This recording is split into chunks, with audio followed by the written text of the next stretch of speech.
Where does he claim to be God?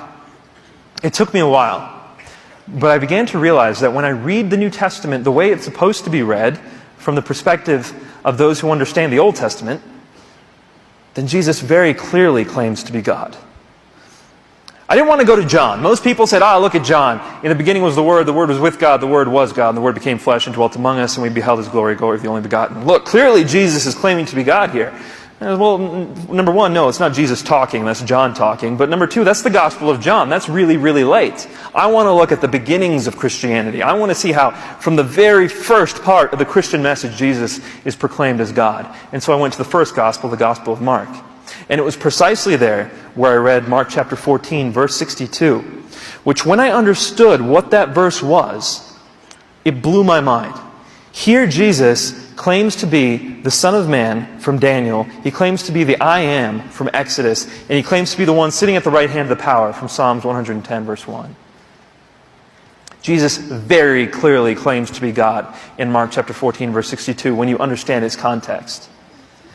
And so I said, all right, fine. Well, how do we know He died on the cross? Did He actually die on the cross? Because the Quran told me Jesus did not die on the cross. The Quran says in chapter 4, verse 157, وَمَا قَتَلُوهُ وَمَا صَلَبُوهُ. We killed Him not, nor did they crucify Him, but so it was made to appear to them. So as a Muslim, I believed what the Quran told me. Jesus did not die on the cross. But Christians think Jesus certainly died on the cross. So this was a good litmus test right here. Which one's true? Which one's false? So I said, I'm going to study Jesus' death on the cross from a historical perspective. I want to see, did He actually die on the cross? And no matter how you look at it, whether you're an atheist, agnostic, Jew, Buddhist, however you look at it, if you're a historian and you're studying the evidence of Jesus' life, you have to conclude that He died on the cross. Every scholar who studies Jesus' life concludes that Jesus died on the cross. In fact, what they say is that if we can know anything about Jesus' life, it's that we know He died on the cross under Pontius Pilate. And the third thing, the issue of the resurrection, did Jesus rise from the dead? Again, if Jesus didn't rise from the dead, the Christian faith is in vain. So how can I know whether Jesus rose from the dead? Well, as luck would have it, God brought to town a debate.